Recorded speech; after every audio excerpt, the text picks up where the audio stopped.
जेंनाखौ बेनि सेबखांनाया थाद'नाय गैयै सोलिगासिनो दङ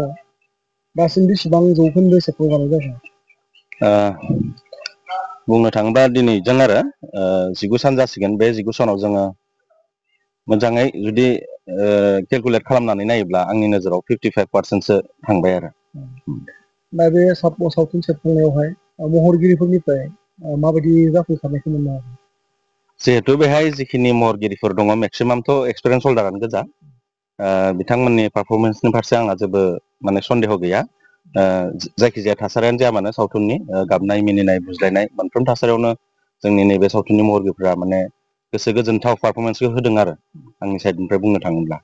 बिथांमोना माने रावबो लेहामि बा लेजिनेस बिदिहाय जेबो आखुथाय दिन्थियाखै डाइरेक्टरनि खोथा मानिनानै माने गावसोरनि मावनांगौ खामानिफोरखौ खोब मोजाङै मावदों आरो जों जाखिनि मिन्थिना मोनो स्ट'रि बाहागोआ फ्राय जोबफ्रामबाय दा एक्सननि शुटिं सोलिगासिनो दङ मोनसे कुइसना बेसो थांनाय जिथु जांख्रिथायनि थैसाम जों पार्ट 1 होननांसिगोन बेहाय बे टेकनिकेलि जिथु गावलायनाय बुलायनाय बियो बयनिबो अनसायनाय मोननो हादोंमोन दा देग्लायबो बेखौहाय मावफुंनायनि बेलायावहाय आरोबाव गोदान माबा मोनसे आदब बाहायदों नामा ओरैनो थांनाय बेलायाव पार्ट 1आव मोनसे नोजोर होथाव खोथाया जाबाय मा जिखिनि फाइट खालामदोंमोन जिखिनि गावलायनाय खालामदोंमोन बेफोर एक्सुवेलि बुंनो थाङोब्ला खोब रियेलमोन आरो जेबो जों टेकनिक इउज खालामाखैमोन गोलैनायबाबो गोलैथारदों सोरबा बबेबा दैयाव थब्ल'नांगौबाबो बेयाव थब्ल'थारदों जेबो भिएफएक्सनि खामानि गैया माने गोबां इन्जुरिबो जादोंमोन बुंनो थाङोब्ला पार्ट 1निया माने रियेलिस्टिकखौ मेनटेन खालामनाय जादोंमोन आरो नाथाय नैबे बेलायाव जोङो पार्ट 2 मा खालामदों जिहेथु सावथुन नालाय जोङो रियेल स्ट'रिजों रिलेटेडबाबो सावथुन नालाय जोङो सावथुन बायदिबो सम सम लांनो गोनां जायो पाब्लिकनि गोजोननायनि थाखाय बेखायनो जोङो बे खेबाव खायसे माने जाय बुस्थुआनोखि माने नुनायाव मोजां नाथाय रियेल नङा बेफोरबायदि बुस्थु दिन्थिनो सानदों जोङो दा जेरै माने सौना होयोब्ला बा मोनसे किक होयोब्ला मोनसे बिरखालांनाय बे सम्भब नङा थेवब्लाबो जों बेबायदिखौ एबार देखायगोन आरो जोङो बुंनो थाङोब्ला रियेलनिख्रुइ देग्लायनिया साबसिन जागोन साबसिन नायनायाव साबसिन मोनगोन आरो दा कुइसनाथ' बेनो फैबाय थानाय समावबो जोङो नोंथांमोनाव आपडेटखौ लाबाय थागोन दा बेनि गेजेरजों नोंथाङा फैगोन रिलिजनि उनावहाय रायजो राजाफोरखौ माबायदि अनसायनायखौ खावलायो दिनैनि दिनावहाय मा बुंगोन बेखौनो बुंनो सानो आं जिहेतु खोब जोंनि नैबे सावथुन इन्डास्ट्रिया आरो सावथुन मुलुगा जोंनिया खोब नोरजिया जानानै दं नालाय जों जुदि नैबे जोंनि सावथुन मुलुगखौ जौगाहोनांगौब्ला बेहाय निस्सय जोंनो पाब्लिकनि सापर्टआ नांखागोनानो उइदाउट पाब्लिक जोङो माब्लाबाबो जोङो साक्सेस जानो हानाय नङा बेखायनो आं बुंनो सानो बे सावथुना जिहेतु मोनसे गेदेर बाजेट लानानै खालामनाय सावथुन नालाय माबा मोनसे प्रडिउसारा जेन नेक्स्ट स्टेपसिम आवगायनो हायो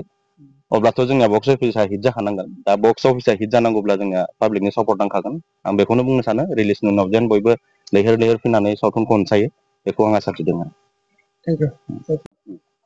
আজি চিৰাঙৰ এই যে ফাইটাৰজোৰা জংঘলত শ্বুটিং কৰা কেনেকুৱা শ্বুটিং খুবেই ভাল বম্বেৰ পৰা SFX টিমটো বম্বেৰ হয় যোনবোৰ গান ব্লাষ্ট সেইবোৰ বম্বে টিমে আহিছে বাকী মোৰ টিম এয়া একশ্যন অসমৰে আমি চ' ফাৰ্ষ্ট পাৰ্টটো আমিয়ে কৰিছিলোঁ কেনিদা বিভাস দা মই ত' ছেকেণ্ডটো মোক মাতিলে তেওঁলোকে অলপ বিজি থকাৰ কাৰণে আহিব নোৱাৰিলে চ' সেয়াই ভালকে কৰিব চেষ্টা কৰিছোঁ অলপ ৰ' ফাৰ্নেছ ইউজ কৰিছোঁ উৰাবলৈ চেষ্টা কৰিছোঁ বাকী সেয়া ৰাইজক নতুন আমোদ এটা দিবলৈ চেষ্টা কৰিছোঁ বাকী ফিল্মবোৰ ৰিলিজ হ'লে দেখিব আপোনালোকে আজিলৈকে একশ্যন চিডিউল 4 দিন মান হৈছে বাকী তেওঁলোকৰ ড্ৰামা আই থিংক 80% মান গ'ল চ' একশ্যনটো 4 দিন মানহে হৈছে যিখিনি ইয়াত পাৰ্টিচিপেট কৰিছে নতুন আমি দেখাবলৈ পাইছে কেনেকুৱা পাৰ্টিচিপেট কৰিছে এজ এ ফাইটাৰ নে কি ক'লে একশ্যনত পাৰ্টিচিপেট কৰা যিমানখিনি ফাইটাৰ্ছ আহিছে আৰ্মি বনিছে কিছুমানে হেৰি বনিছে চ' ভালে কৰিছে তেওঁলোকৰ ৰিয়েকশ্যন কাম কৰি ভালে লাগিছে পাৰ্ট 1ৰ পৰা পাৰ্ট 2 কেনেকুৱা হ'ল পাৰ্ট 2ৰ ষ্টৰি লাইনটো খুবেই ভাল আৰু একশ্যনৰটো অবভিয়াছলি চেষ্টাটো কৰিছে লেভেল আপ কৰিবলৈ আগত পাৰ্ট 1তকে বেলেগ এটা কৰিবৰ কাৰণে আপোনালোকে দেখিব গাড়ী চাড়ী উৰুৱা যাব টোটেল কেইজন কাম কৰা হৈছে মই একজেক্টলি হিচাপ কৰিব নোৱাৰিম এতিয়া কাৰণ ড্ৰামাটো আৰ্মিডে আছে একশ্যনতো আছে চ' যদি ধৰি লওঁ 150 জন মান ফাইটাৰ্ছ আছে আৰ্মি মিলাই কিনে ৰাইজক কি ক'ব আপুনি ৰাইজক সেয়া বহুত কষ্টকে বনাইছে, প্ৰডিউচাৰ হওক, ডিৰেক্টৰ হওক, চব চব চব বিভাগৰে বহুত কষ্ট হয়। আপোনালোকে দেখিছে ইমান নোখোৱা নেমেলাকে কেতিয়াবা কৰিবলগীয়া হয়, বিশেষকে এনেকুৱা জংঘলত মৎসৰ চচৰ কাটে। তো কষ্ট কৰিছে ৰাইজে। আহক যেতিয়া ফিল্মখন ৰিলিজ হয়, পাৰ্ট 1 খন আপোনালোকে যেনেকে মৰম দিছে, পাৰ্ট 2 খন তেনেকে মৰম দি আগুৱাই লৈ যাওক। আৰু সেয়া বড়ো ফিল্ম ইণ্ডাষ্ট্ৰী আগুৱাই লৈ যোৱাত সহায় কৰক। Thank you.